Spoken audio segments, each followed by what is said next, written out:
I'll take a pip.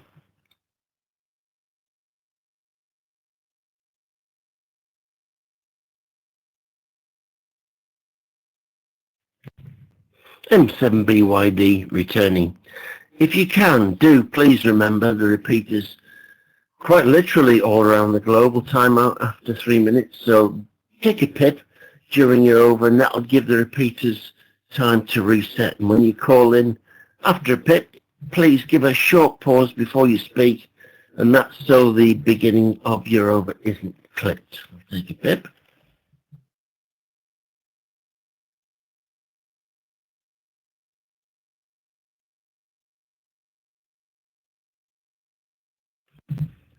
I'm very grateful to Dave, GW8SZL, for helping me once again by entering your check-ins into NetLogger.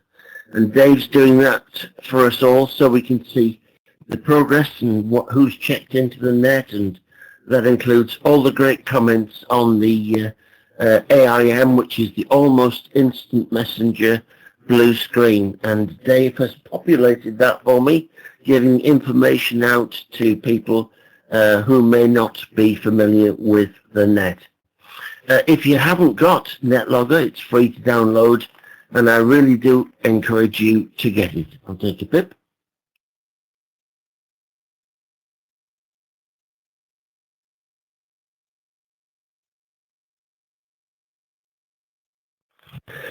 Okay, on to my topic this week, which is stumbling blocks.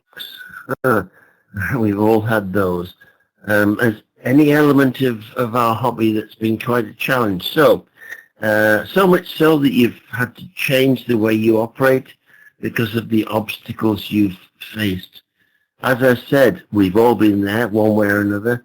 Quite often the gains can be made in the areas that you wouldn't have anticipated. So if you've got a solution to problems you've had, please do share them. Those who may be brand spanking new, haven't even pushed the PTT for the first time, may be listening, and they will benefit of your experience. Okay, I'll ask for check-ins. If you would, please speak slowly with your call sign, your name, and your location. I'm Keith, M7BYD, host and net control of the New Hamsnet here on the Extended Freedom Network. I'm taking check-ins, please.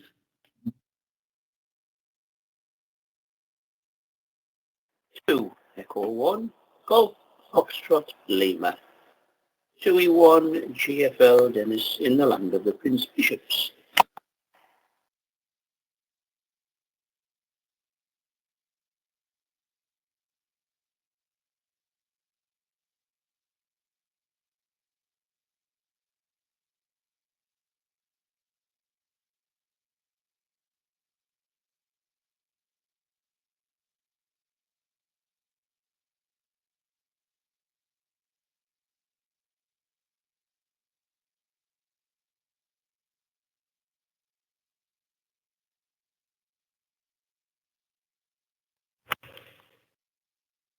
It is M7BYD. I have one check-in to the net so far, and that's Dennis. Thanks, Den, for calling in 2E1 GFL. Appreciate it very much indeed. I'm sincerely hoping this isn't an early bath, because you and I may be having a QSO between ourselves. I hope that isn't the case. If anyone else would like to join me, I'll give another shout out, please, here on the New Hamsnet on the Extended Freedom Network. If you'd like to give me a call, please call in now.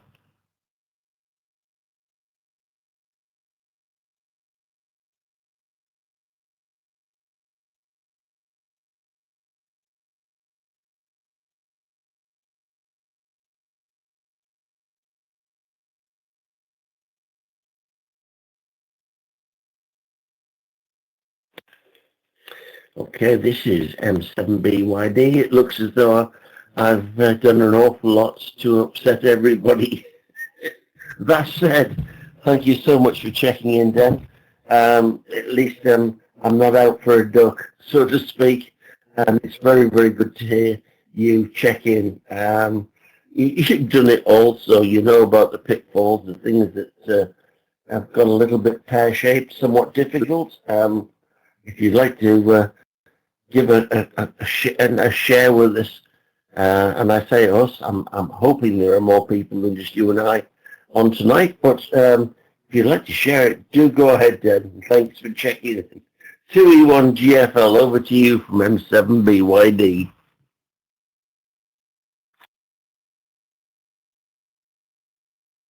Well, good evening, Keith. And no doubt Dave, who's listening in. Now, I wasn't sure whether Hank was just standing by or whether he was wanting to join the net. I wasn't sure whether you heard him or not. I know it was early when he called in, Keith. Stumbling blocks. Well, how many? Which ones do you talk about? I think the worst stumbling block we ever had, myself and my partner in crime, Brian, was when we acquired the repeater. He's running GB3 CD at the moment and has been for a good few years.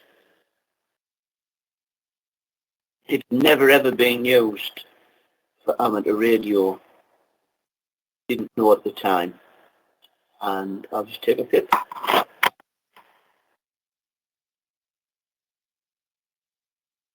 So, after scratching heads, getting splinters in fingers, getting onto the manufacturers, we eventually, after weeks and weeks and weeks, got it working. And it's worked a treat ever since. So that was the worst one, Keith, I think, as you know. Background unit control from 2E1 GFL.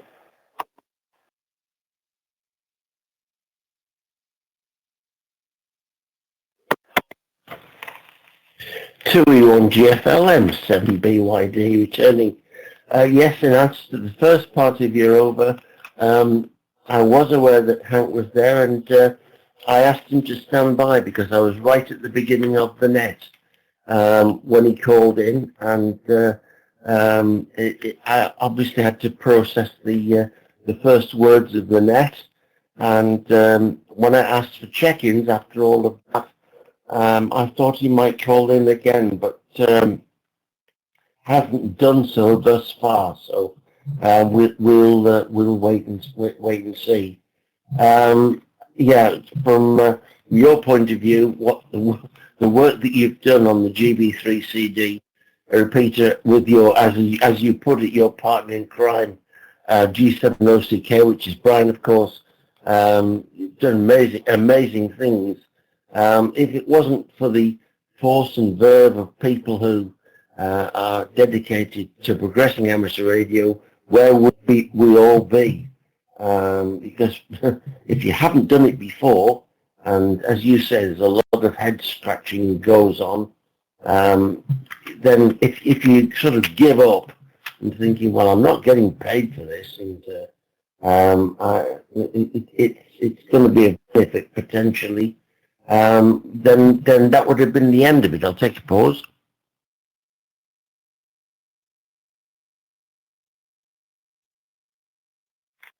M7BYD continuing, but you didn't do that, Dan, and neither did Brian. So between you, you've got it fathomed out, you've got it worked out, and we have the biggest coverage in the northeast because of your good selves. An amazing high ground, an amazing repeater, monitored and looked after by both your good selves, and since it's been connected to the Extended Freedom Network, it's monitored throughout. It's a main thing, a mainstay in the north of England for a very wide coverage. So as far as sorting it out, yourself and Brian's concerned, outside of that area, which I do know about, and it's brilliant.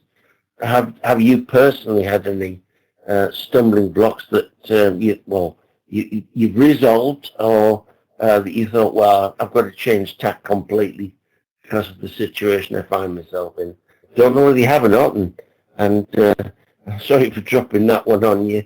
Hopefully if you've got anything you might like to add, it would be great.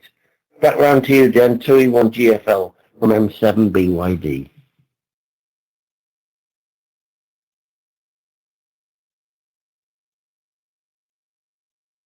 WWARG GFL returning. Yes, Keith. Raspberry pies. A good while ago, thought, get into one of these hot spots in the sherry, etc.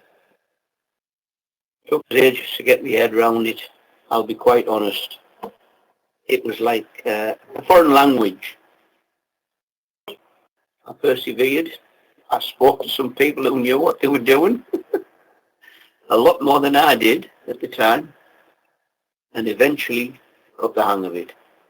Our good friend up north of the border, he helped me out a lot.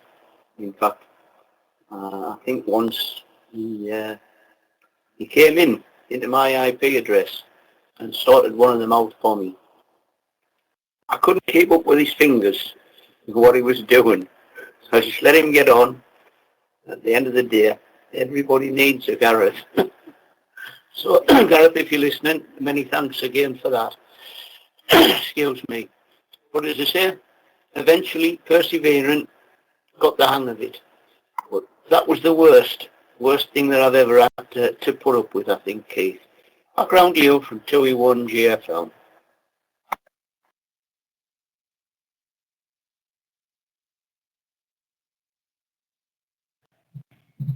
2E1 GFL, M7BYD. You're quite right, everyone needs a Gareth.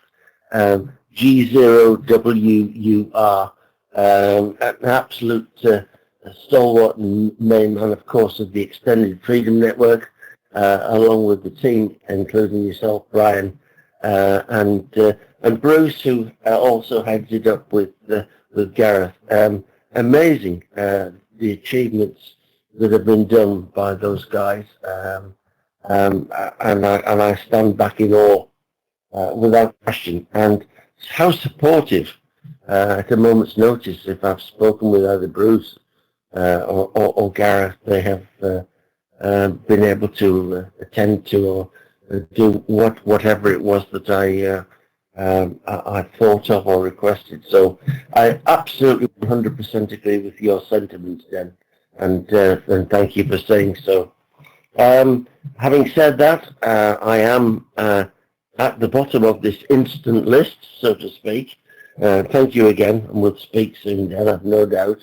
And I'll give another shout out, if I may, in case you're still with us, Hank. If you're still listening, now that the net itself has commenced, if you'd like to add a thought or two, you are more than welcome to do so.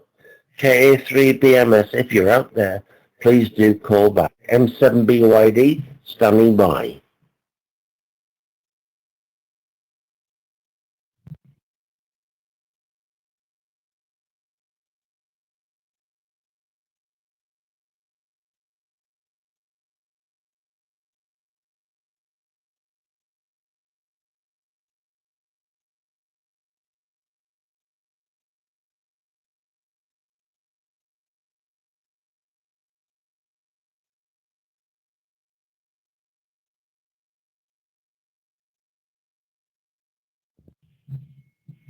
Okay, nothing heard from Hank.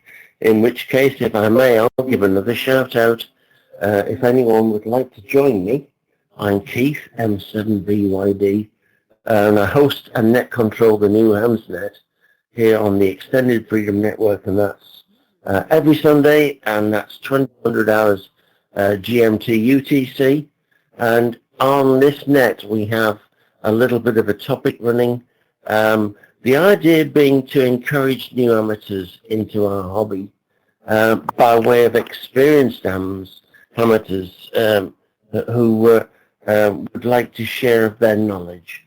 If anyone out there would like to do just that, please feel free. This is M7BYD. Standing by for any more check-ins, please.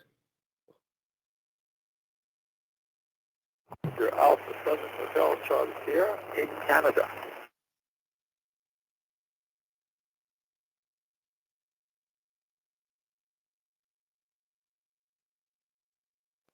Seven off Charlie Kilo. 12-7 off Charlie Kilo. Ryan in the last exhibition.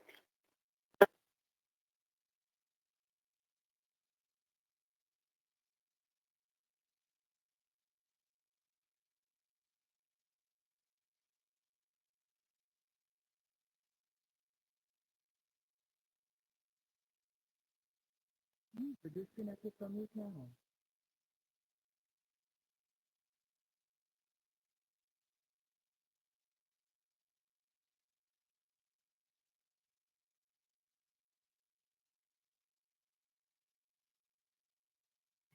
This is M7BYD. Next recognizes G7 OCK. Hi to you, Brian. And we have got VA7HCS. Has good, say good afternoon, good morning to you, if I may say so. I hope you're well, and thank you so much for joining the net. We will go first of all, if I may, to VA7 HCS, and thank you once again for joining me. M7BYD standing by for you. Good evening. I just found you. I'm in Vancouver, Canada, and it's quite interesting to be able to take your repeater through the internet from all this way. Anyway, I'm just here listening and want to say hello. 7-3.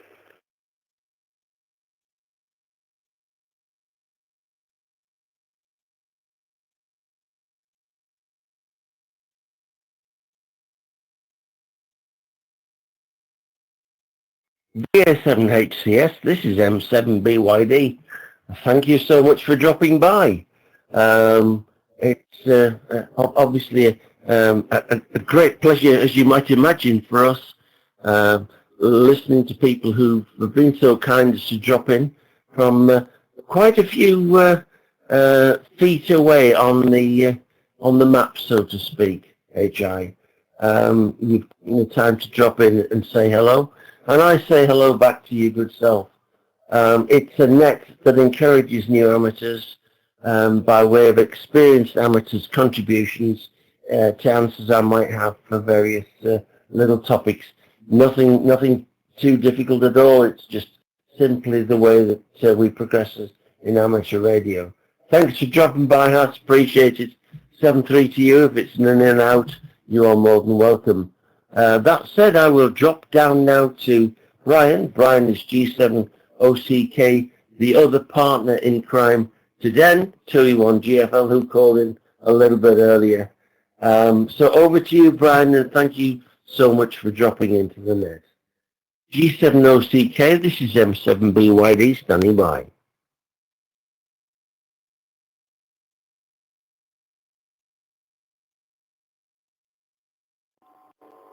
Well, good evening, Keith, and good evening to everybody else, or afternoon, or morning, wherever you're up here in the world. From Golf 7 Oscar Charlie Kilo. Yeah, I did read the Facebook post that you put up. Hurdles, or problems, or whatever you class them at. Hundreds and hundreds of thousands of them. We've cured some, and we haven't cured others. And we're still on curing others.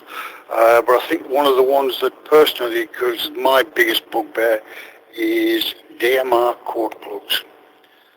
I can get them to work, but only just. And my brain hurts a lot afterwards. From Golf 7 Oscar Charlie Kilo.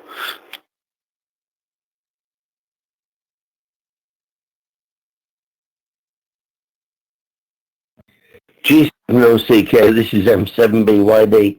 Know exactly where you're coming from with that one, Brian. Yeah, I had more than one or two issues, but they also tallied up with the Raspberry Pi, the little hotspot that I've got.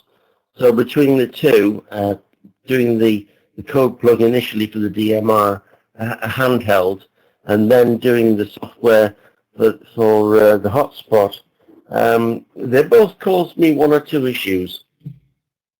And that was really to start with. And that was because I had problems with the Pi Zero, the first hotspot that I purchased. And I thought, well, if that's going to be the case, I'll get a Pi 3B Plus and stick the Pi hat onto that and see what results I got. I'll take a pause.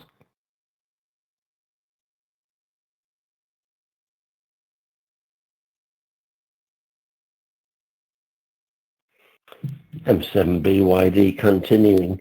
So yeah, when I actually did that, I also have my D578 that I carry around in the car with me, both of which have the DMR code plugs, and started to get my head around it a bit as to what was required in order to activate them. Yeah, and I'm a lot more comfortable now than ever I was, Brian. It's true to say, because I've had so much experience purely because of problems.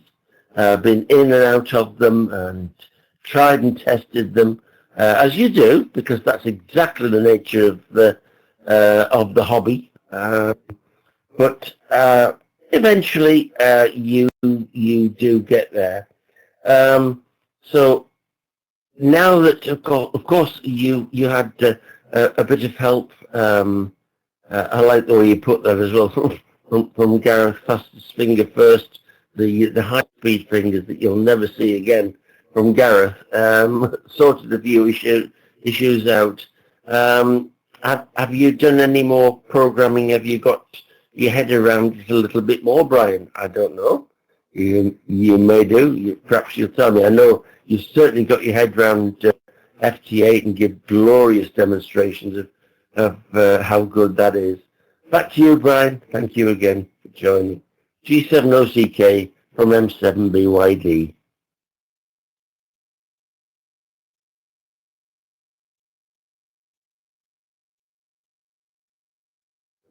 Yeah, Roger, on that case, I wouldn't say I've actually got my head totally around it at all, by any stretch of the imagination.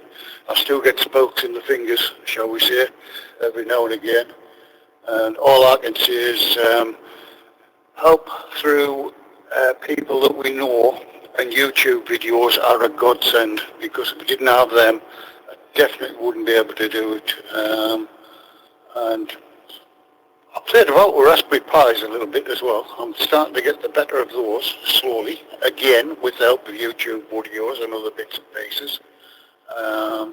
Managed to get a ham clock working up on a Raspberry Pi all by myself with the help of a YouTube video. So I don't suppose it was a self-taught system, but I managed to get it through and get it working.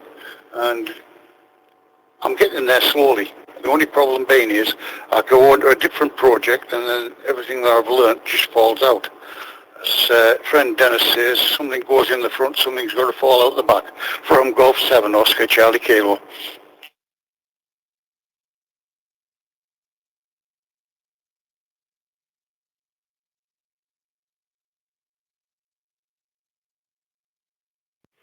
Golf 7, Oscar Charlie Kilo, M7BYD. You got me wrong about here, Brian. You're quite right. Do I not know about that? Absolutely right. And what goes in if I don't use it for any length of time now, it just does seem to fall out the back, and that ain't good. It really isn't. It's a sign of age that bit I don't like. I mean, I'm young at heart, but the retention is nowhere near what it was. So, oh hey ho. But yeah, good that it's a project at the end of the day. When you did the ham clock, that's exactly what amateur radio is all about. It was a project to get something to work for you that benefits you within the hobby, and that you can't say more than that. It's a good thing to achieve, Brian. So as far as the rest of it is concerned, you're quite right. YouTube videos are astonishing. The amount of information you can get and help, especially in our particular hobby, is absolutely amazing. So thank you very much indeed for calling in, Brian. Appreciate it, mate, as always. We'll bid you 7-3 for the time being, if I may, and I'll take the opportunity to ask if anyone else would like to join me. Keith, M7BYD, here on the New Hampsnet. This net takes place every Sunday at 2000 hours, linked with, we're now GMT UTC, and if it's a little bit of a topic that I have every weekend, and that's really to try and engage with both experienced hams and indeed new hams, because new hams can benefit from the vast experience of those who precede us all. So M7BYD is now standing by for any more check-ins, please.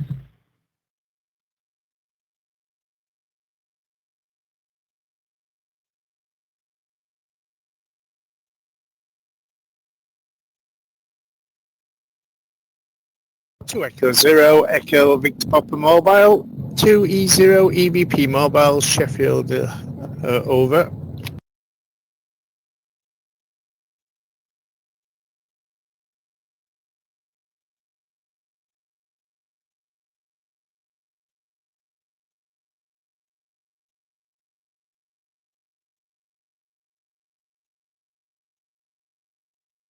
.2E0 EVP, this is M7BYD, 2E0 EVP Mobile. Give a shout out to you, if I may, straight away, with you being mobile in case you drop out of range. So thank you so much for calling in. I appreciate it, Martin. You're more than welcome. Over to your good self. 2E0 EVP from M7BYD.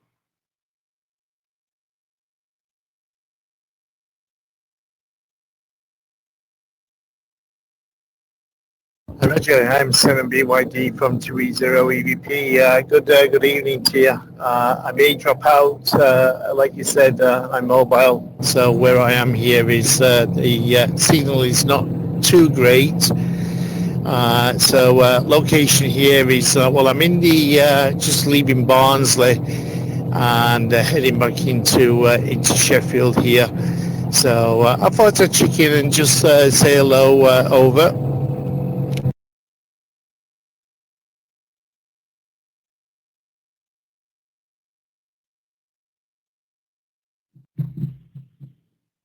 A 2E0 EVP, M7BYD returning.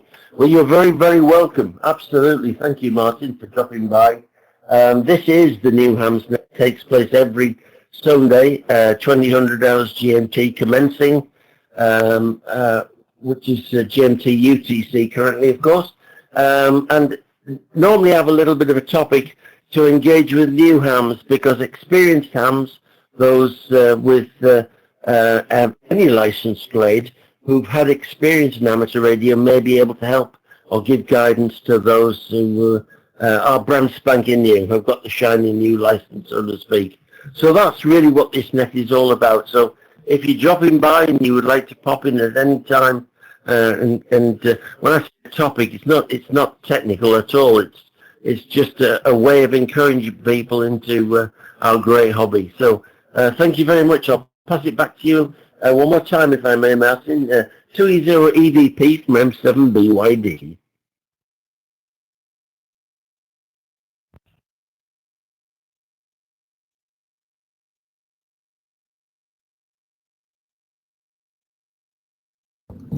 Seven BYD from 2E0 EVP returning. Okay, I've just had to pull up. There's a car with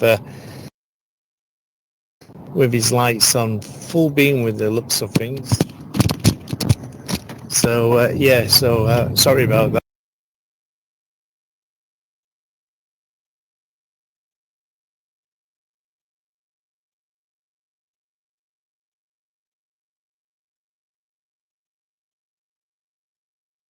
up sort of thing there, and I'm dropping now to come into the next town here, just on the outskirts of Sheffield, with Barnsley here.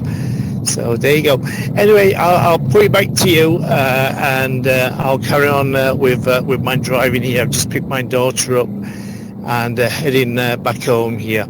So it's been nice talking to you, and I'll continue monitoring and listening in the background over from 2E0 EBP Mobile.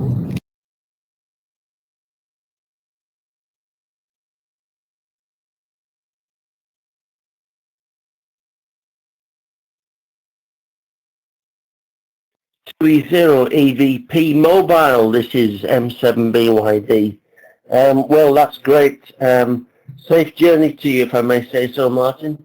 I have to do mobile work because my home QTH has got so much of a high noise floor. Any other form of comms in amateur radio is so well restricted. It's such a shame, but as they say, such is life. So, as I say, thank you for dropping by. Please do feel free at any time if you would like to do. At any time, of course, after 2000 hours GMT, you're more than welcome. Take care, Martin. 7-3 to your good self. This is M7BYD, finding myself at the bottom of this little list. If anyone else would like to join me, let's have a bit of a chat about how we can help new hams. If you've had any stumbling blocks, anything a little bit difficult, and you've managed to put those things right, or you've even changed tack ever so slightly in order to accommodate these issues, well, that's really what we're talking about. M7BYD standing by for any more check-ins, please.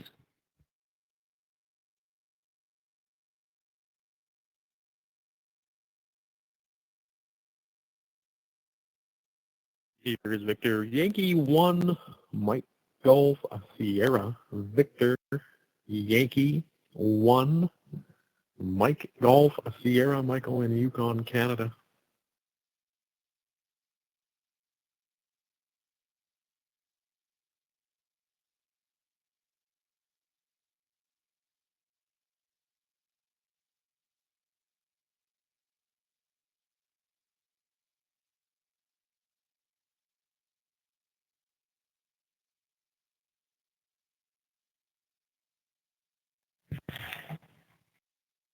This is M7BYD, a very warm welcome to VY1MGS, and that's Michael. Thank you very much all the way from Canada, and I appreciate you taking the time to give a call out, and you are, of course, very welcome.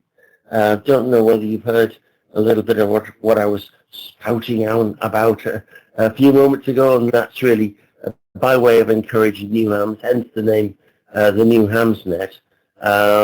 It's by way of helping new people, some of whom, many of whom, will be listening but haven't pushed the PTT for the first time, wonder what amateur radio is all about in the truest sense, by way of communicating, as we are doing right now, quite literally, across the world. So, over to you, Michael, and as I say, thank you again for joining me.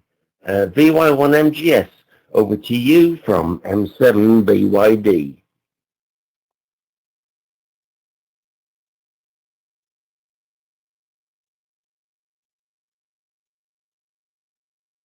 M7BYD, VY1MGS returning. Greetings, Keith. Nice to make your acquaintance. Thanks for taking my check-in. Thanks for the net. Hello to everyone checked into the net, or going to check into the net, or just listening.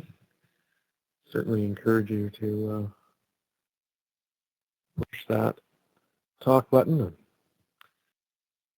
and engage with your fellow operators. What a great hobby this is. I'm a fairly new operator myself. Just about 3 years. Quite steeped in technology and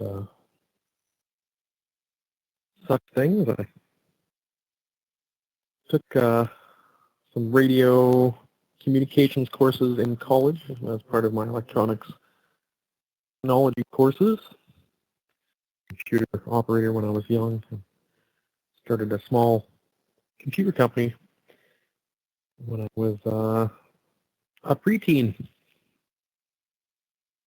I had a variety of experience operating equipment as well, and welding and mechanics and machining.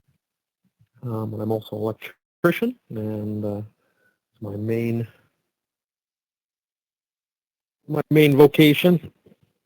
I run a small company. There's 5 technicians and 3 office staff.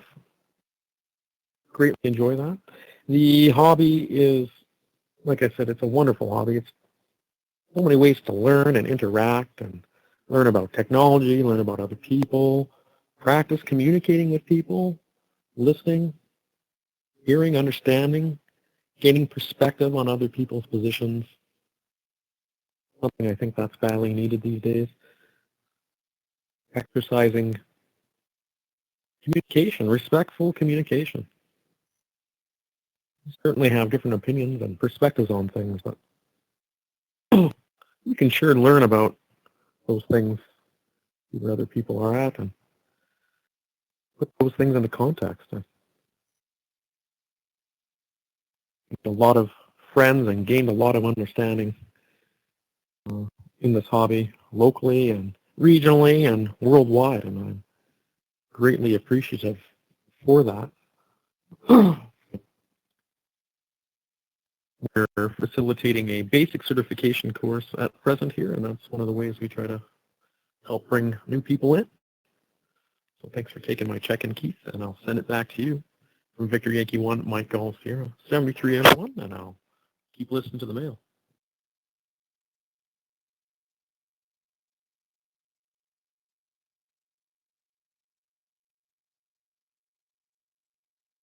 BY1 MGS M7BYD. Well, that's those words are absolutely correct, and I echo those words as well. Respective communications. If you hold respect and regard for those who have done so much within our hobby, you're doing the right thing without any question at all, Michael. There are certain changes within life where you won't get the sort of self-policing that the amateur radio network as a whole it manages to undertake. I think we all do a great job, and that's because we do respect the hobby to the degree that we do. Great to hear that you've got a course running as well. And how you've changed throughout the time, where you find yourself now as having done electronics course and such like as an electrician. That's really the nature of this hobby, because let's face it, one way or another, electricity rules okay, and the understanding of how radio communication a great wonder, and to me that's a sort of a forming factor of this hobby. We are communicators. I'll take a pause.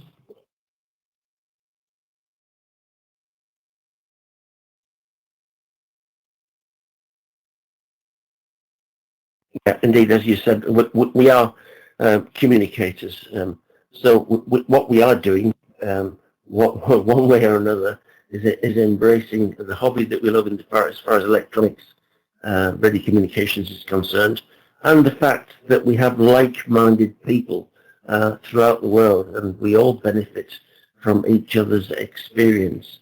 And I belong to a radio club, which is Bishop Auckland Radio Amateur Club, and they are so forthright, forward in their thinking as far as helping other people into the hobby.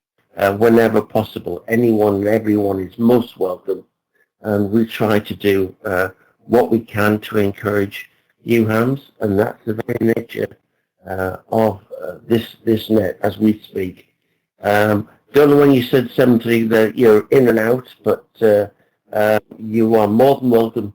If you've got a contribution again, if you want to come in and say hello, we're here every Sunday, 2000 hours GMT, which is currently linked UTC exactly.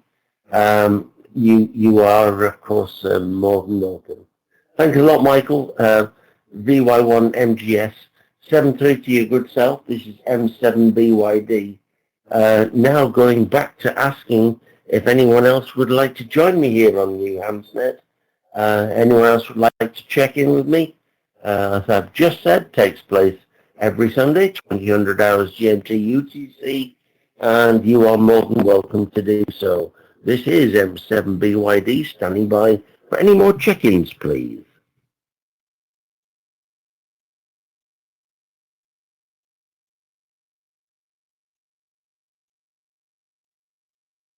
Golf 7 Mike Bravo Hotel.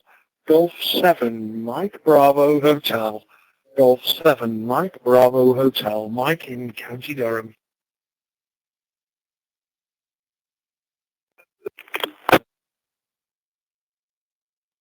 Bravo 2, Foxtrot Alpha. Kilo Bravo 2, Foxtrot Alpha. Carl in New Jersey.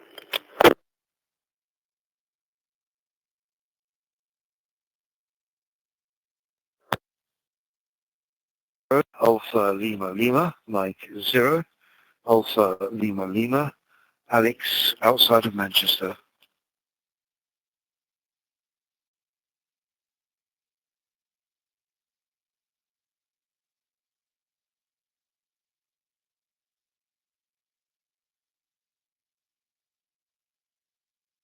This is M7BYD. Thank you, gentlemen, for giving me a shout. I'm very grateful. So we have 3 new check-ins, and they are in reverse order. We have M0ALL, and that's Alex. Hi to you, Alex. Carl in New Jersey, KB2FA, and currently at the top of the list we have G7MBH.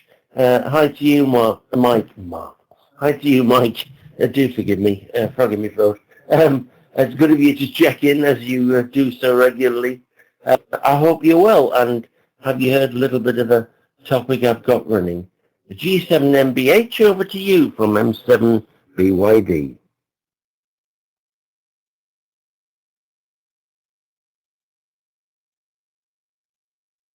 And Mike Bravo Hotel returning.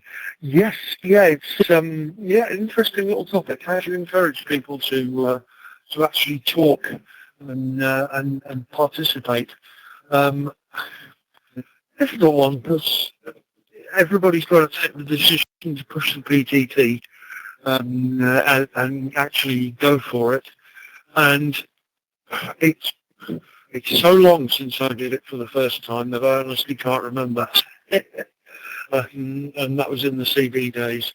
And I don't know if you've worked this out yet, but as my mother tells me every so often, I've got a gob like a parish oven, and I'm very, very happy to people. So I guess for some of us it's much, much easier than for others. But one of the things is I was always nervous about making CQ calls, particularly when I started off on HF, because I started off on HF with an FT817 at 5 watts.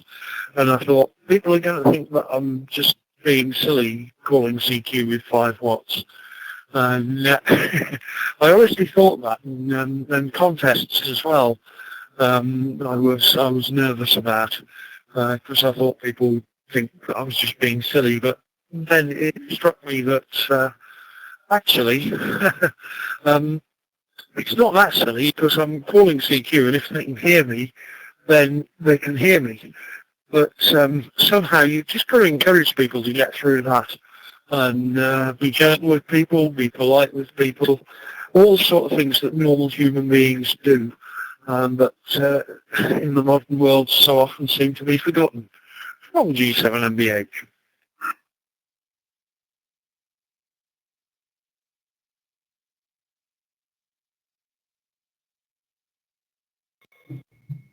G7MBH, this is M7BYD.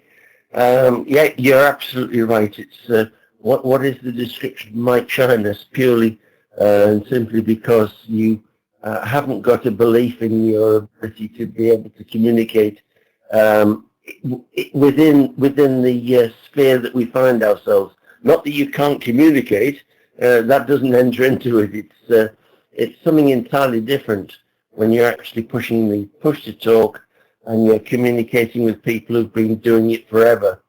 That's a different ball game without any question or shadow of a doubt, Mike. So no, in actual fact, my actual topic this week is to do with stumbling blocks. In other words, have you come across anything that has been rather difficult, rather challenging, if you like? It's caused you to change tack in the way that you accommodate amateur radio, or indeed within your own lifestyle, or have you managed to surmount that particular obstacle? It's just really for benefit of those who may be listening, who can really take some understanding from those who've had the not too good of an experience. And maybe you haven't. Maybe everything's been plain sailing, but that's where I'm coming from. I'll throw it back to you if you don't mind, Mike. G7MBH from M7BYD.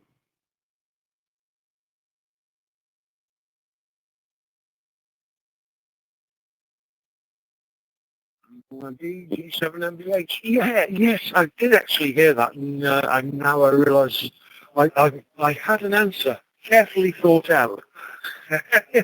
Yeah, I don't know if you remember last week I mentioned DMR as being a stumbling, which it is, and it's not one that I'm overly bothered about.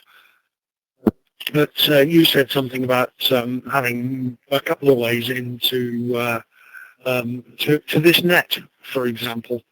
And one of the ways is for me through GB3CD, but I'm not going in that way this evening. What I've done, I have a Shark up an Open Spot 1 that I've had for years, and it runs constantly. And it's hidden away behind the settee, and it does its stuff, and every so often I use it. And I'm actually using it now, but I'm using it with a DMR radio, but it's connected to a YSF reflector, the correct one. I find those things really much easier to understand than talk groups on DMR. So it's connected to a YSF reflector, but coming out in DMR because I didn't change the mode. And YSF to DMR seems to work fine on that. So yeah, there's a little bit of a codge, but you've just got to enjoy it, haven't you? I mean, that's the thing. What on earth is the point if you can't be happy? From G7MBH.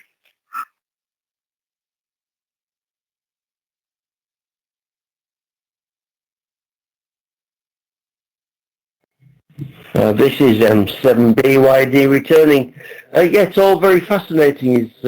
Is that, Mike? Purely and simply because Yaesu System Fusion into DMR. When you think of the various codecs that have to be in place and operate real time with that computing power in that short space of time that you and I are speaking on, you are absolutely crystal clear. Without any shadow of a doubt, no robotics in your voice.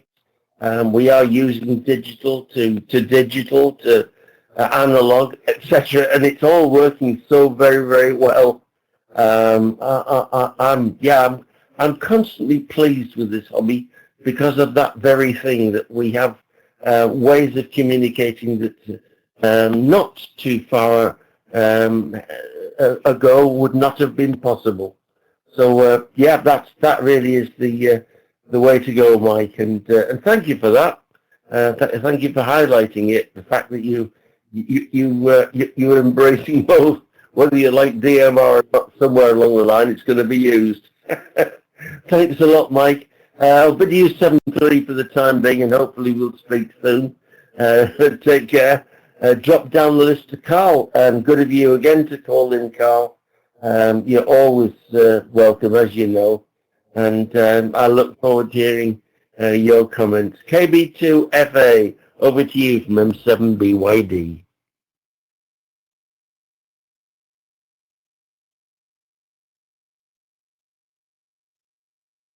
Well, good evening, Keith, and everyone else on the net. This is Carl in New Jersey.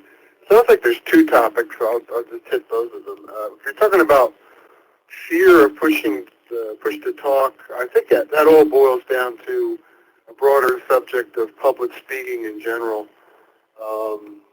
And I know this personally because I was absolutely petrified of getting in front of a classroom when I was a little kid. Petrified. And I couldn't care less now. So the only thing I have to say about it, the thing that changed me is I was forced to do it at work. I had to do it. I had to take a public speaking course in university, but then I had to do it at work. And the only thing I can say about it is the more you do it, the more you're not afraid of it. So if you're afraid to push the mic, just do it.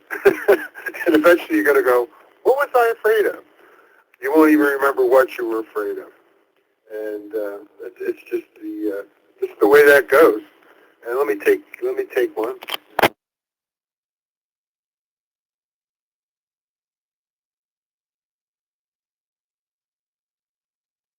Pause for ID as well. But KB2FA.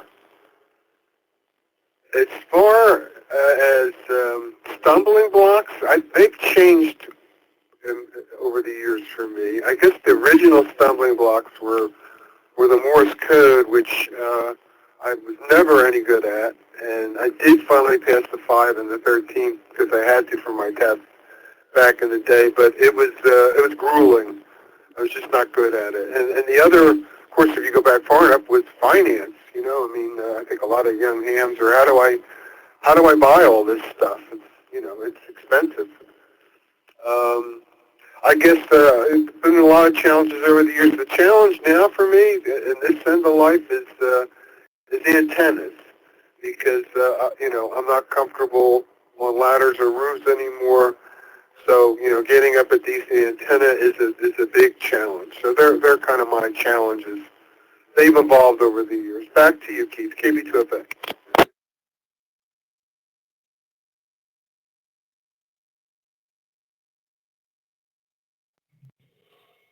KB2FAM 7BYD.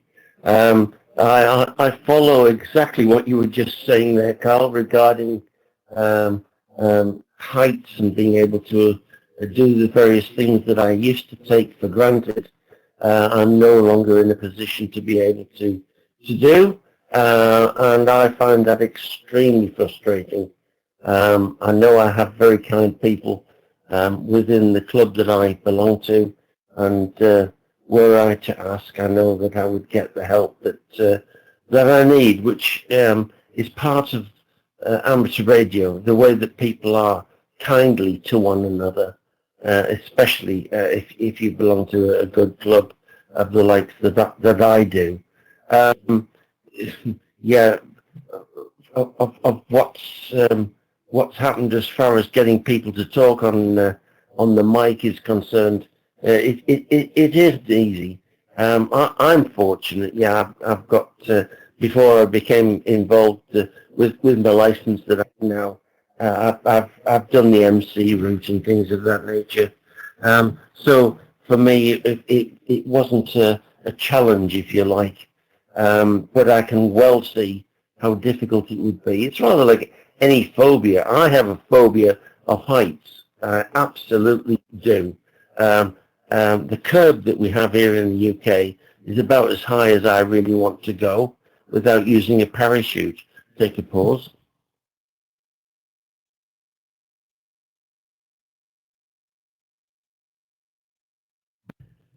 So if someone says they have any form of phobia, which let's face it, the idea of pushing a the PTT and speaking on the mic, that's a phobia. Well, it would be very hypocritical of me to say, well, I don't understand why you've got that when I have my own phobia. And so I can recognize anybody else's, if you will. So yeah, I know exactly where you're coming from with that, Carl. I really do.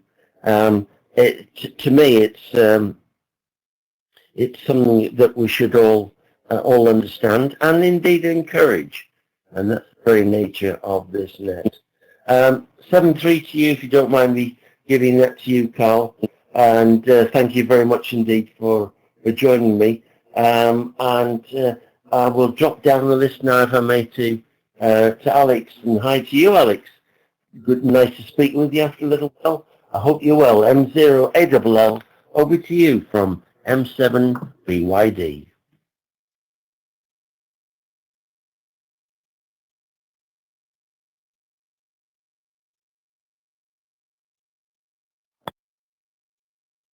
YD, Mike Zero Alpha Lima Lima returning. I hope you're well, Keith. Sorry it's been a while. I haven't been well. And in fact, I had an operation only a week or so ago. But don't ask me about it, please, because I don't want to talk about the last 6 months. But I'm now back in the land of radio. Yeah, what I'd like to talk about, your question about problems, I'm going to take it right back to basics for absolute beginners, if I may. And the first one is or are the exams. I mean, in my case, I did the whole lot, foundation, intermediate, and then full in 1 year. Mind you, I've got a big advantage because I'm retired. So I fully appreciate people can't do that if they're working, or if they're married and got children, or if they come home from work absolutely knackered. But my point there is really, if you're going to start with the foundation, just keep that momentum going. Okay, you've done the foundation. Okay, once it's fresh, go to the intermediate. Once it's fresh, go for the full, if you have the time. I don't think the RSGB did us any favours when they upped the wattage levels. But I think foundation went from, was it 10 watts to 25 watts. Intermediates went from 25 watts to 100 watts. So people have lost the incentive now, because previously 100 watts was reserved for the full. I'll take the pip.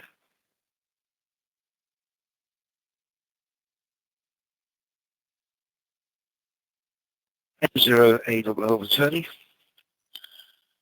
The other problem I had, I mean, I started the hobby 3 years ago. I had no experience of radio, I had no experience of antennas, I never did CV or anything like that. And my first antenna was the 10-meter band, and it was a vertical, and it was 7 meters in length. About it felt quite light. But when you're 30 foot up a ladder and you're holding it at the bottom, straight up in the air, it's virtually impossible. And it's impossible. I mean, eventually, I managed to get it to clamp onto the aluminium pole. I mean, my arm was killing me. I mean, those, I think they're called Shelley clamps.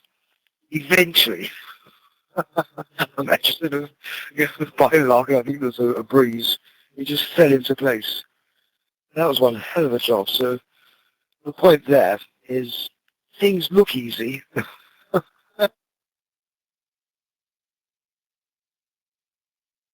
I'm heavy. The next problem was end-fed half waves. In my final orientation is 45 foot in the air from the shack to a tree. And that was a hell of a job getting the pulley up that high on the tree. That's quite dangerous. So we had to, ladders, three stage ladders. And like you, I don't like heights. In fact, I tied myself to the ladder, which probably wasn't very clever because the ladder fell. I'd go with it. But that was my final orientation. And I tried a horizontal U. That's going north-south and then east-west and then sort of north-south again. And the importance there, as I learned, was not to have any acute angles. I'll take another pip. Sorry to rabbit so much, Keith. It's been a while, so I'm sure you'll forgive me.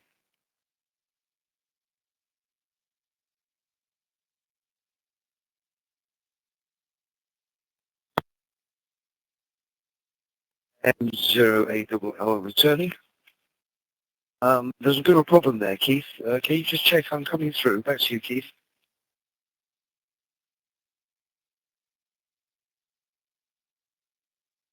A 100% copy, Alex. Back to you, M0ALL from M7BYD.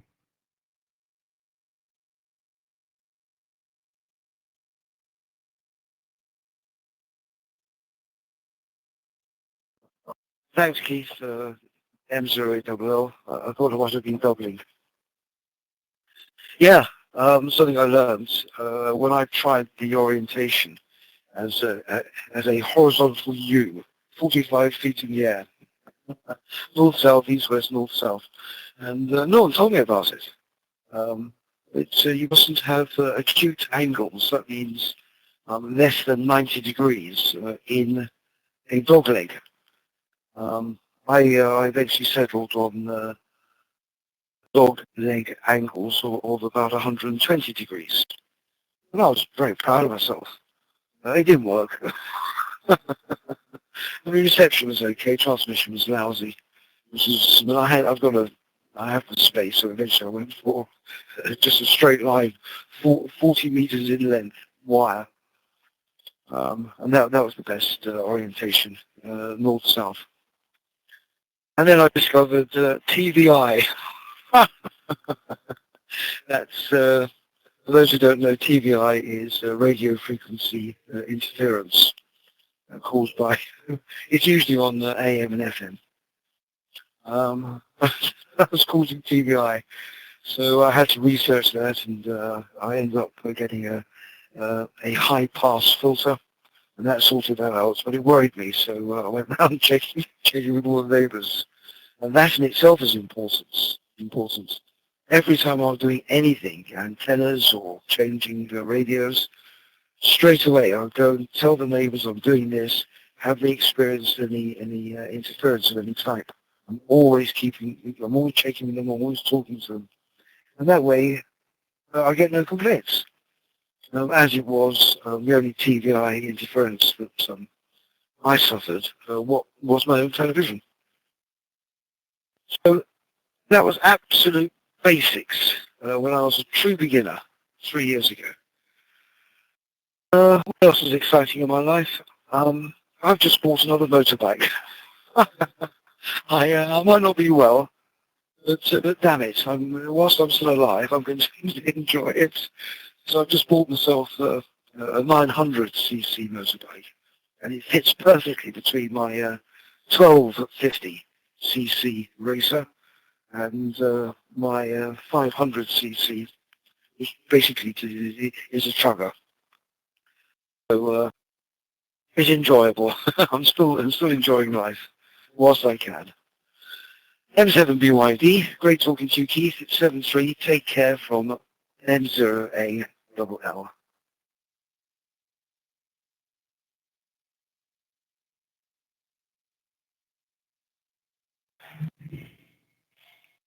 M0ALL, this is M7BYD. Well, great to hear you back on the airwaves. Very much so, Alex. Yeah, thank you for the insight into how really you got into amateur radio, and when you're starting from the absolute zero, in other words, you haven't been involved in electronics or anything along those lines. It is a very, very steep learning curve. Once you gain momentum because of what you have learned within the foundation license, and indeed 2E0s, that sort of license for the intermediate, then you've got the impetus to really go forward and go places, which evidently you have. Listening to what you've got to say as far as heights are concerned, yeah. Obviously, as I've just said, I have that issue. It's a great problem, and especially the way you've achieved it by getting that antenna onto a pole at such height. I would have been totally incapable of being in a position to do anything at that sort of height. To be fair, Alex, I wouldn't have managed to achieve it. And when it comes to your 40-foot end fed up into the tree, I would have had to use a crossbow in order to put a fishing line out and drag the whole darn thing up there. There's no way you would have put me up a ladder in order to do that. I would have found an entirely different method to achieve that objective. But good that you did. Good that you got a 40-foot going. That's truly remarkable. As far as you getting another motorbike is concerned, well, more power to your elbow. That's what I say. It's something that I've always regretted. I'll take a pause.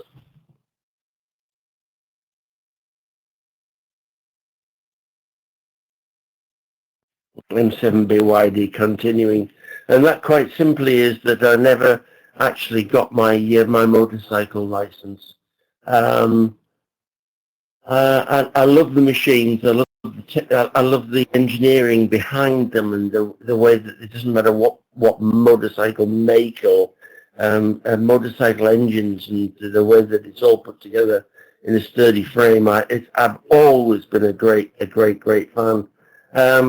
I'll give you a bit of a brief rundown, and forgive me, I'm not going off topic here, Alex, to give you some sort of an idea. In my youth, and I was the 16-year-old who took his motorcycle license on a scooter, which was my late mom's scooter that I inherited, and it was back in the day when the examiner would walk around rather than riding motorcycle behind you using comms.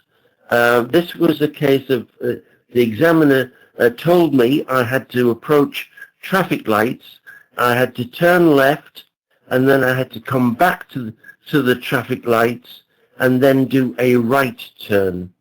So with regret, what I did was I approached the traffic lights, turned left, and immediately at the traffic lights swung round and turned right. Instead of going along the road, finding a suitable side road, and then coming back and coming back to the traffic lights in order to perform the correct manoeuvre. That was an instant disqualification. So yeah, to some people's hilarity, and to most people's hilarity, I should say, and to my great chagrin, that was one of those sad moments. Have you ever had anything like that, Alex? Back to you, M0ALL from M7BYD.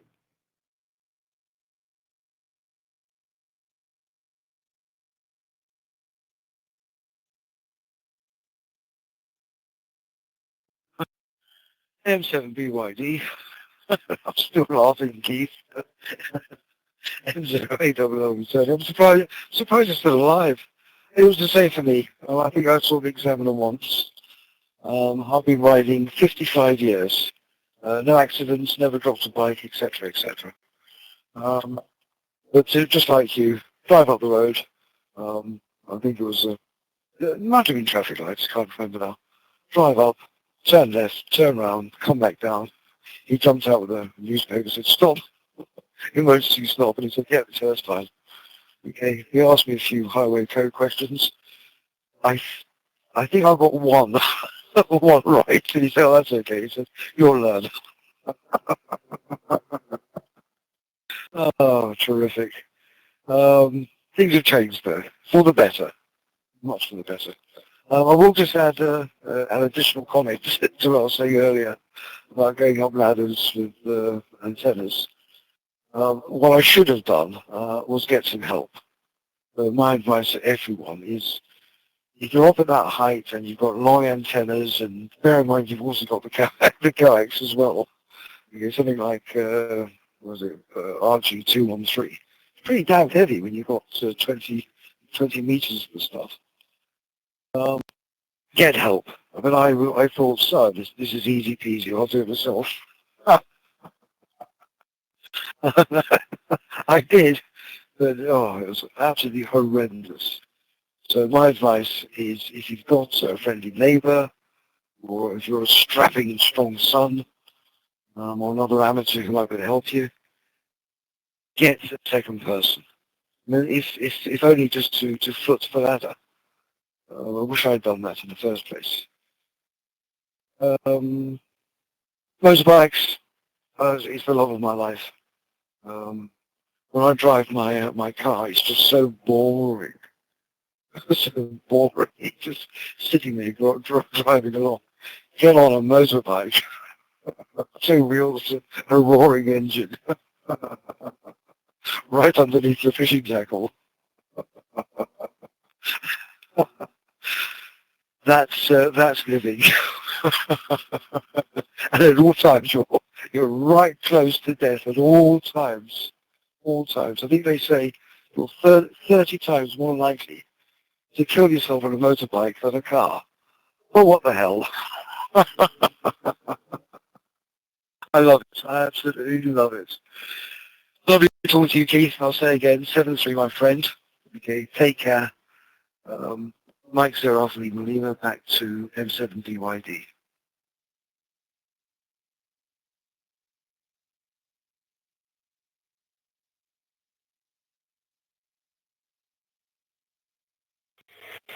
Mike Zero Alpha Lima Lima. This is M7BYD. Well, it's yeah.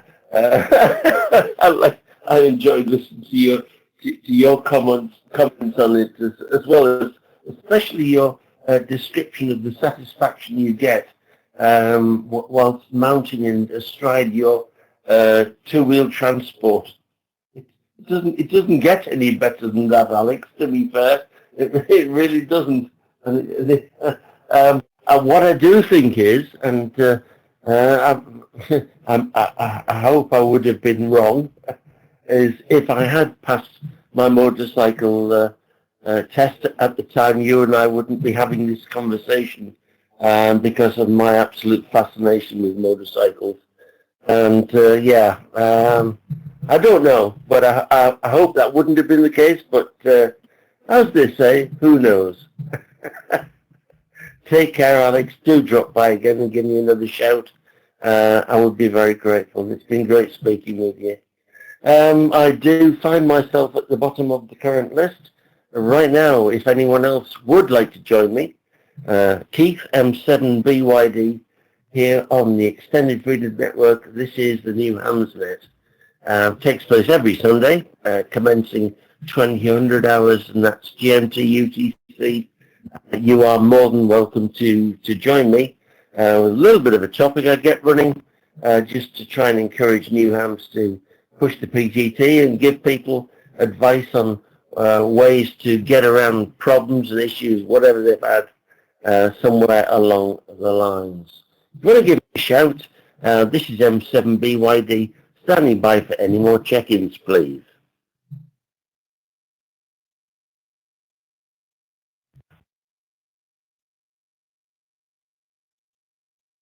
Good evening from southeastern Pennsylvania. This is the voice of King America 3 Lost, Eric Sherman. Ontario, Canada. KA3BMS, Southeastern Pennsylvania.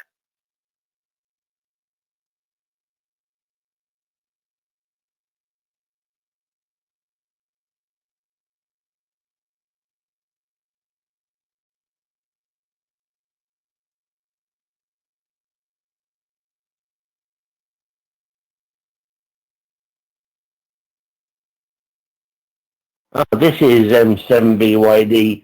There was a bit of doubling going on there, gentlemen. I have got in the log right now, Hank, KA3BMS, but there was someone else who was giving a shout out. And it looks, thanks Dave, looks like Dave's captured that call sign, which is excellent. I tried but failed miserably. V3 as OOA, Alpha, Oscar Alpha, I believe that to be the case. And that's Jens. So right now we'll go to the top of the current list, if we may, and over to Hank. Yes, thanks for calling in right at the very beginning. I was actually giving the introduction to the net when you gave me a brief shout out there, Hank. Thanks for coming back to you. K3BMS, over to you from M7BYD.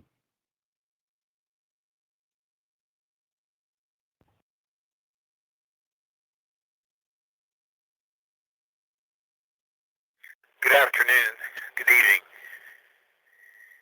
KA3BMS. It's good to hear you. Yeah, I made a mistake earlier and didn't realize you were going to start a net. That's the only reason why I responded in the fashion, or in that fashion. I really don't have much to add other than to suggest that any new hams, feel free to ask questions and read up on, from National Radio Club texts or manuals, and then discuss it with other hams and radio clubs. That's about the long and the short of it, I guess you might say. Hope you're doing well there, Keith. Sounds like you're almost as good as I am. And I am finer than peach fuzz. Go ahead there, Keith. KA3BMS.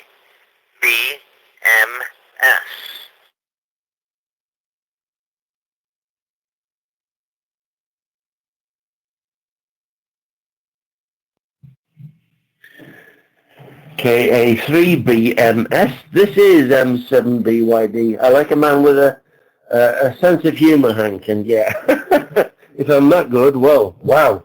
What more have I got to look forward to? No question. Yeah, I echo your words. Do ask the very nature of our hobby. People are prepared to give up their time. I know that for a fact. And of their wealth of experience, which is really the basis and very nature of the net that I conduct every Sunday, which I'm very proud to do because of the very nature of it. It helps enormously. We have so many questions. The way that things develop, change within amateur radio. We need the voices of experience to help us get out of the various parts that become somewhat inhibiting. For whatever reason, I have a terrible noise floor that shocked me at the very beginning of my experience within the hobby, thinking I would simply be able to have a QSO without any difficulty and just hook up the antenna, get the SWR right, and away we go. Not so, and that struck me rather greatly. Still does. It's just one of those things. When I became involved with amateur radio 50 plus years ago, when I heard amateur radio, I mean I was involved in electronics so many years ago. The noise floor at that particular time was about a 1, maybe a 2 on a bad day. and that's really probably what I expected. And the only reason I didn't become involved with amateur radio sooner than I have is because of the Morse test. I found it so difficult.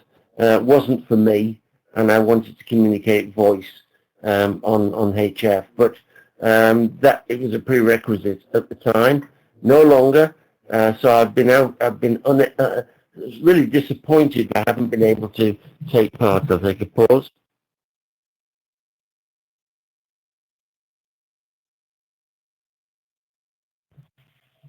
And 7BYD continuing. So now finding out all these years later, it wasn't necessary. I still have the passion within electronics and within amateur radio, but with the difficulties that I now experience that I didn't have years and years ago, which is rather difficult for me, I have to say, being quite honest. So from your point of view, have you had an actual stumbling block you can think of, Hank? Has something been more difficult that you managed to surmount? I don't know whether that or not that's happened to you, but you may shed some light if it has. If I may, back to you, Hank, KA3BMS from M7BYD.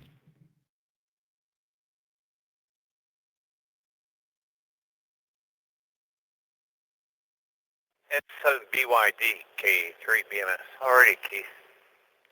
I did, at the very beginning, have a lot of problems. My first trade is as a machinist, which has nothing to do with electronics at the time. Nothing.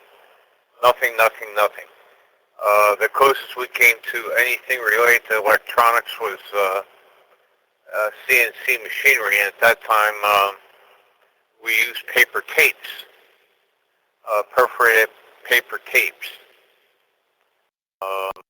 to repeat various types of machine processes for either a lathe, engine lathe, or vertical or horizontal milling machine, or whatever, especially we're going to use a universal milling machine for making gears or that nature. I came into ham radio knowing nothing about that, knowing more about mechanics, yet I was also very young. I was 17 years old, the day this call sign was given to me. I had to work really hard at learning Morse code, but it was easy for me the way it was taught to me in groups of series. You'd learn one group, and then you'd learn the opposite.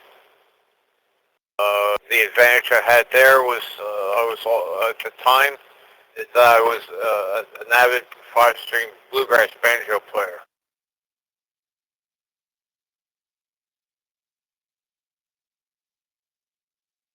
But as far as electronics theory is concerned, I really had to study hard.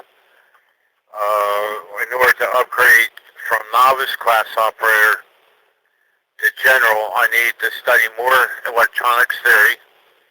The Morse code I already knew in order to become a general, and the minimum requirement then was 13 words a minute. Yet I had a good code speed at 30 to 40 words a minute. So I used various study materials, including engineering texts from 3 different sources, and got to learn, understand the theory. Not necessarily learn the answers to the questions, but how to understand, how to articulate the answers to the question. About electrons, neutrons, protons, how capacitive reactance is the opposite of inductive reactance, and how what an LCR circuit is, things like that, high networks and all. Yet, after being a ham radio operator for 46 years,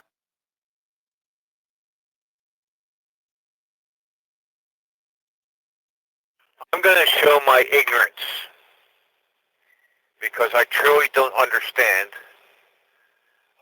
the simplicity of some of the questions from the newcomers.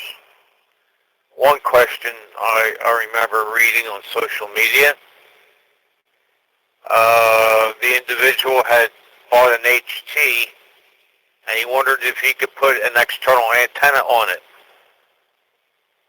I didn't understand why. My initial thought was, I don't understand why he didn't know that. I know you could put another antenna on. But then I realized he didn't have anybody to understand, any experience to hear what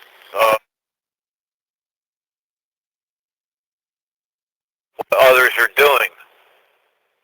I've used, magnetic metal antennas on my roof of any of the cars I had for 30 years,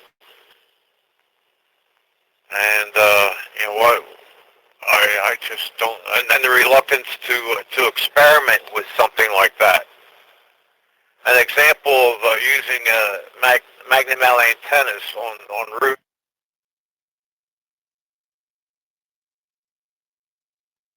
I'm currently using a dual band HT, which I'm very happy with,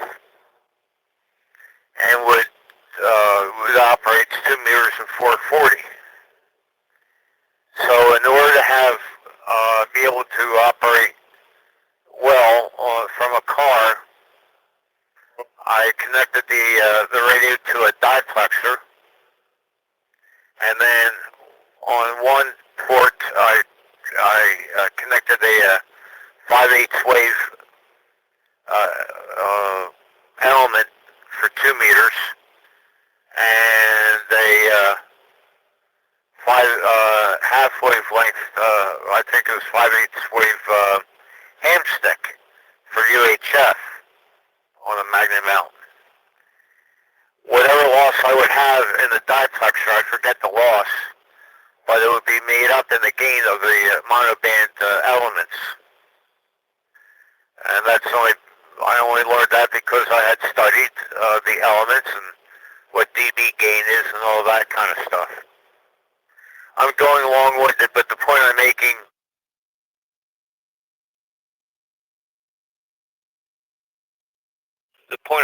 is because I read and asked questions of those of who work in electrical or electronics engineering, and I read and got ideas and developed a conclusion. So, there you go, first-hand experience. Go ahead, Keith. I've gone long-winded. KA3BMS.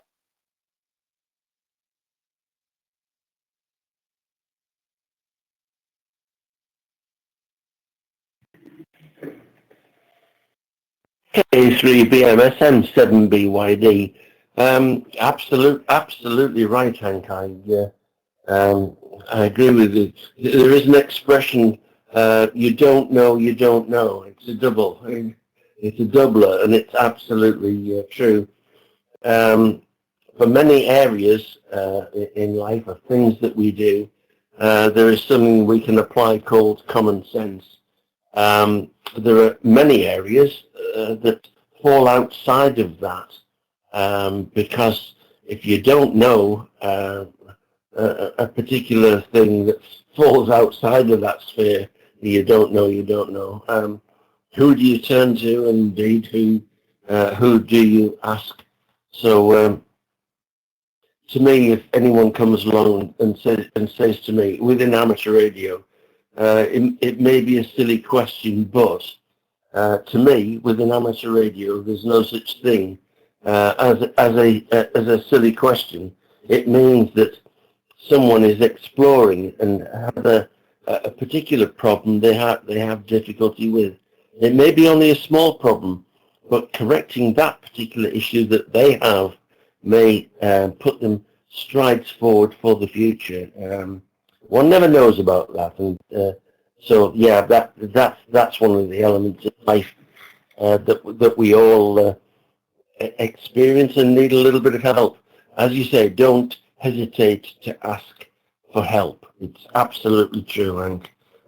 Thank you for dropping by. Thank you for speaking with me. I appreciate it, and indeed all that you have to say. Please do feel free to drop by again if you're passing next weekend, every Sunday, of course, as you know, because you do take part, and for that I am so very grateful.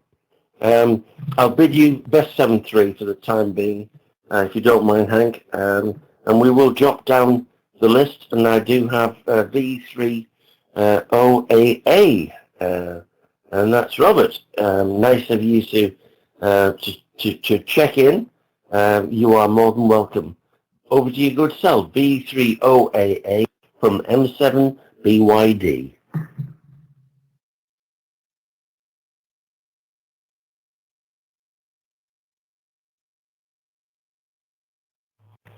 M7BYD, Keith, this is VE3OAA, Robert. I stumbled upon the net as I was learning how to use NetLogger and noticed that this net was active. Clicked and then dialed in my ClearNode All-Star Links node and connected. And I found out by doing so on the monitor's window, I actually showed up as lurking. I don't really want to be lurking on something, so I decided to check in. That way, at least I'm officially part of the net. And thanks for taking the call. I know it's been a long call for you already. My stumbling block, I'm a relatively new ham. I got my first license in August of 2023. But like Hank, I think. No, not Hank. One of the other earlier fellow, I think it was Hank, yeah. I went through and got all my, but I was able to get all my licenses in rapid succession.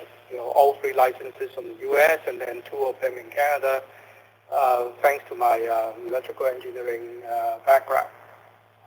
But getting on the air was the biggest stumbling block. I was very disappointed when I first got my radio and I hear nothing. Let me take a break and come back.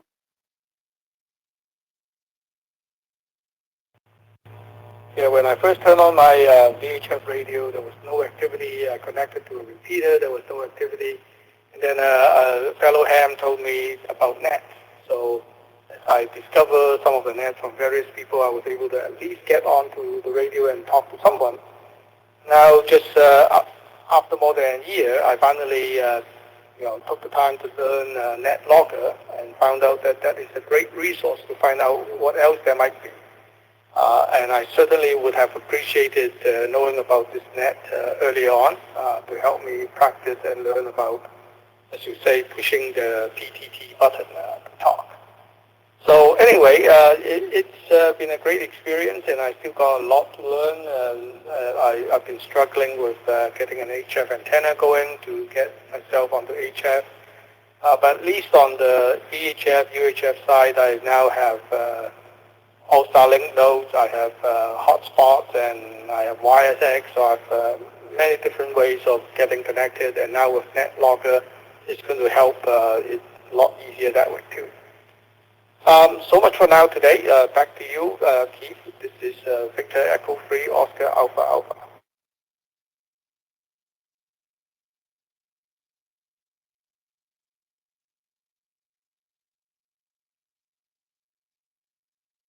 Victor Echo 3 Oscar Alpha Alpha. This is Mike 7 Bravo Yankee Delta.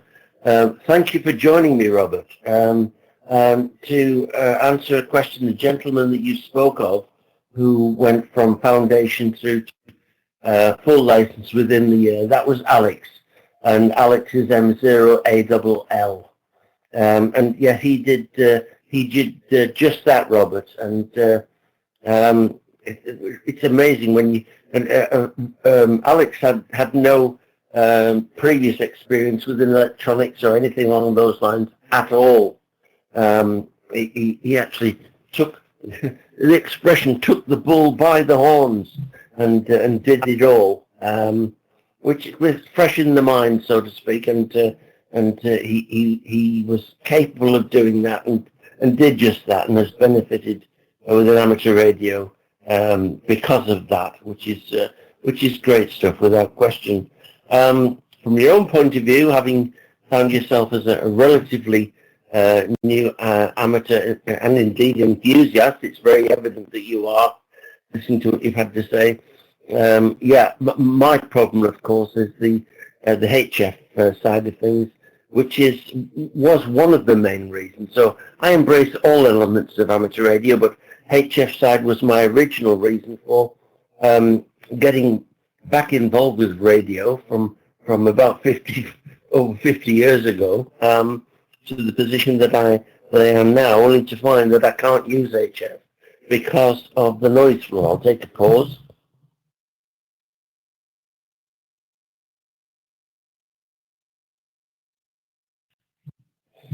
M7BYD continuing.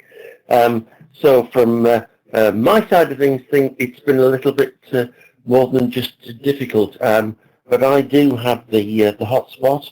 I use the SIP portal, which is part of the Extended Freedom Network, which is run indeed by the two stalwarts who started the Extended Freedom Network, and that's Bruce and Gareth. It's an amazing network, and there is indeed a website that you can visit, which is on the almost instant messenger page on the blue screen, because Dave was kind enough to let us all see all the information about the Extended Freedom Network. So from your point of view, have you left the HF side to one side, or are you embracing that as well, if you don't mind me asking, Robert? Back to you, V30AA from M7BYD.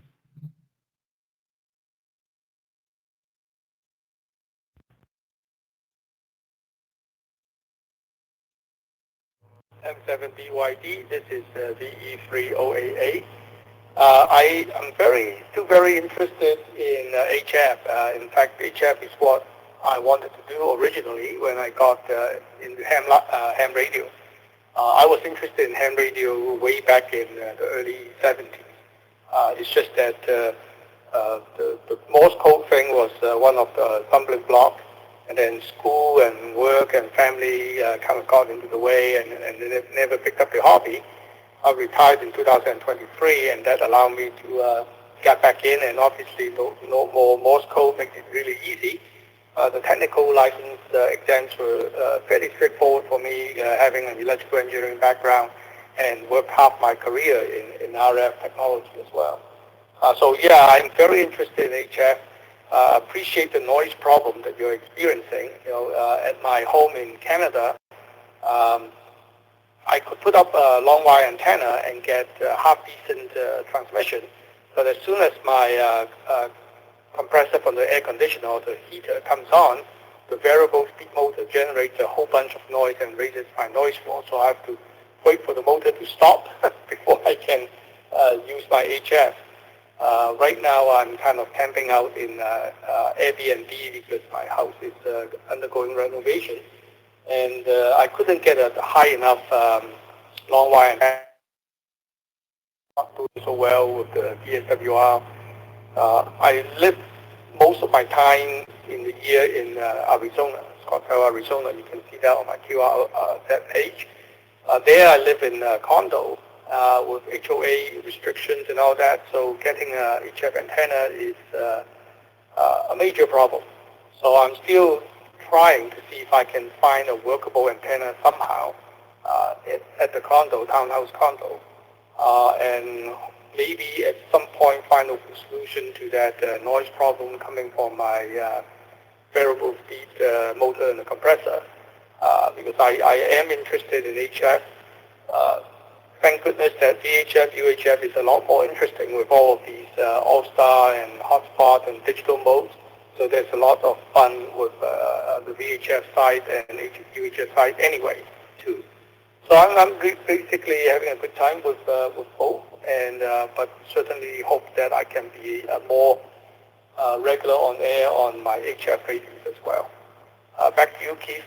This is Victor Echo 3 Oscar Alpha Alpha.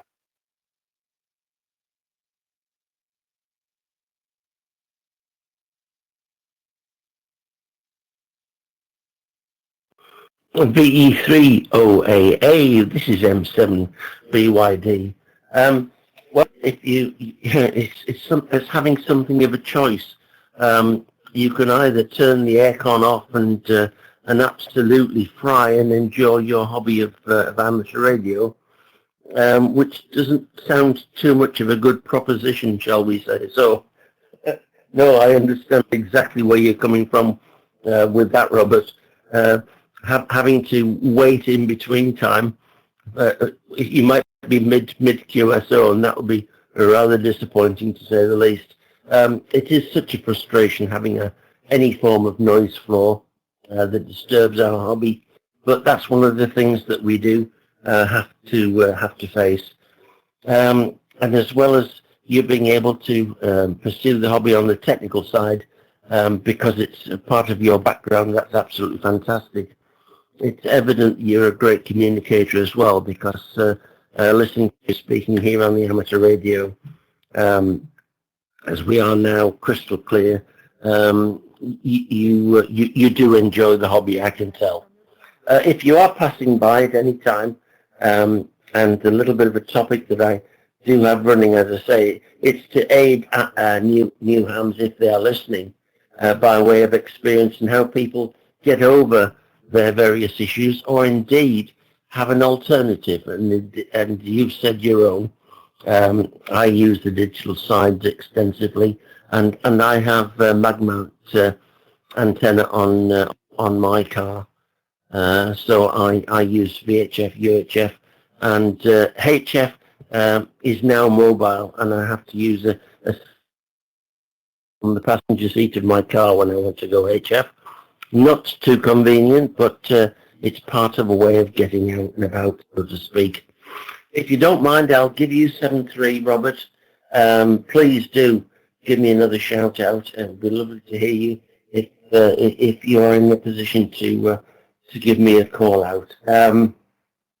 Having said that, I do find myself at the bottom of the current list.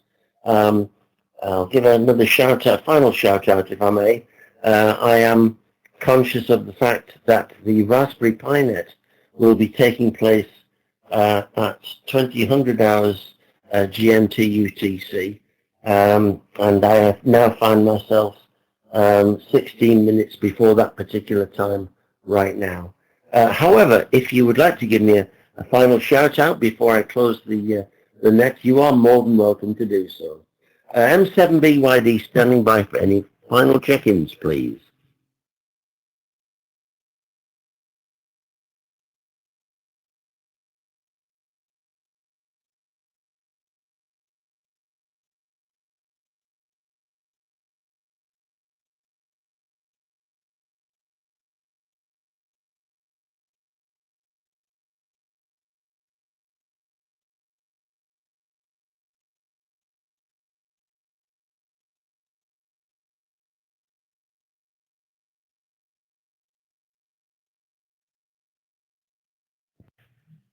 Now this is M7BUID. Well, nothing heard.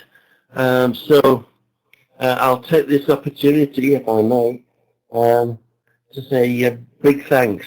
And they are, firstly, so very much to Dave. And Dave is GW8SZL, and he's been net logging for us all during this net. And I'm so very grateful. Because the comments that you see on the blue screen and the monitoring of the net has been all been down to Dave, and Dave is very busy because after this net he will also be conducting the Raspberry Pi Net. So we can all look forward to that. That's 2,200 hours. A big shout out to our great friends and supporters at the Rock-Hamsnet, the International Radio Network, DB Scotland Phoenix, the Misfits Network, the Ansel Network, and the RCWA. We here at the Extended Freedom Network are so grateful for the amazing collaborations to all the repeater keepers, hubs, nodes, and admins of all the connections, quite literally all around the world. We here at the Extended Freedom Network are so very grateful for allowing us to be connected to you.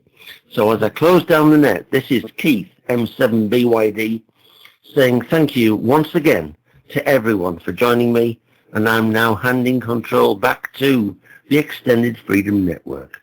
7-3 to everyone. Farewell.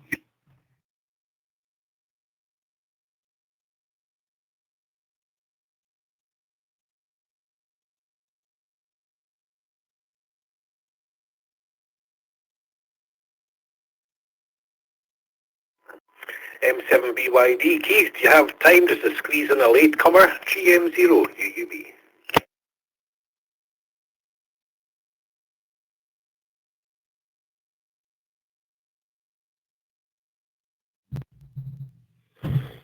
GM0 UUB, this is M7BYD. Well, seeing as though it's you, Graham, yeah, go on then. Let's do this. Thanks for giving me a shout. Over to you, Graham, GM0 UUB from M7BYD.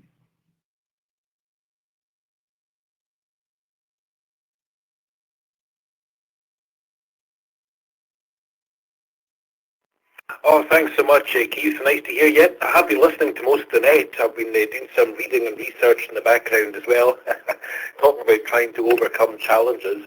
But I also want to say thanks to Dave. I was able to get onto Netlogger there as well. I just signed in, see my name there, so good stuff. Thanks, Dave. And no, great Ned, great comments there. And I'm also afraid of heights, so I'll join that kind of a group there. I think there's many of us. And I don't know if I'm going off on the tangent there. I'm not going to do it. Let's stick to challenges and everything else throughout the amateur radio hobby. Many headaches, many challenges, that's for sure. And you know, I started doing digital some years ago with the digital hotspot in my Yaesu radios, and I found using Yaesu and YSF very quite easy with your digital hotspot. Also, even setting up a hotspot, you know, if you had to flash in USB card and everything else, that was quite easy to learn, the whole kind of Pi Star side of things. And I thought, I'll never go to DMR with all these color codes and time slots and the talk groups and everything else. But hey-ho, a couple of years ago, I jumped on that bandwagon as well, and I'm quite comfortable with the code plugs now, I have to say. Quite enjoy going in and tweaking away. And so anyway, of course, I've been an All-Star for many years, but never actually, I thought, well, if it's easy enough to set up an SD card for the Pi Star and the digital hotspot, it must be pretty easy to do it on the All-Star, but no, it's a different language altogether there, Keith. You know, I was raised on Windows and plug and play, and all this kind of, Linux and Tech Talk and the other kind of language you have to use, and SSH into this and that, and nano here and nano there. It's all new to me, but I have to say, GW8SZL, I'll just take a wee bit.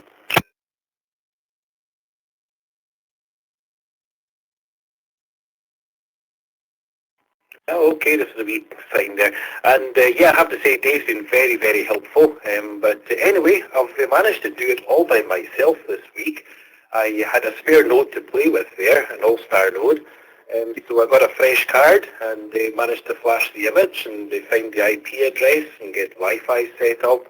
And yeah, so I've basically got a working All-Star node, but only radio controlled by DTMF. So this evening I've been learning how to install Supermon 2, and I'm just about to go ahead and do it. So yeah, I'm poised at the ready. I'm just about to SSH in and try and get Supermon on as well. So there we go. That's been my kind of challenges of recent times, and I agree with the comments earlier as well. You learn something new, but you forget something just not too old either.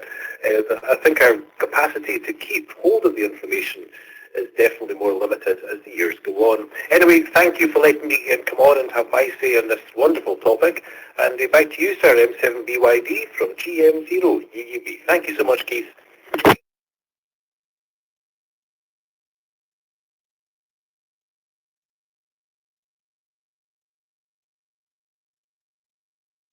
GM0UUB 7BYD returning. Yeah, how true that is, Graham. That it goes in quite quickly, but it goes out even quicker. that's horrendous. But that's something I haven't done as far as All-Star is concerned. No, haven't had any involvement on that side of things with Linux. It does sound interesting, does sound fascinating. Because I've embraced DMR, and once you get your head around it, it just doesn't take too much.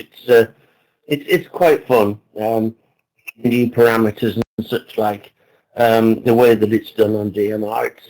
It is interesting, and I enjoy that.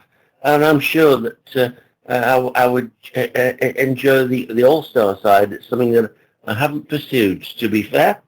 Maybe that's something that I could is a challenge to myself, Graham.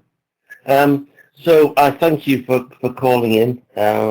Where do I find myself? At 21:55. I'll make yours the last call, Graham, and thank you for your contribution. We'll hand the reins over, of course, to Dave, because I had almost closed the net, but not quite. But I have now, handing the reins over, of course, to the Extended Freedom Network, so that Dave can commence the Raspberry Pi Net at 2200 hours. This is M7BYD saying once again, thank you everyone, and I'm going back to standby. Cheers all.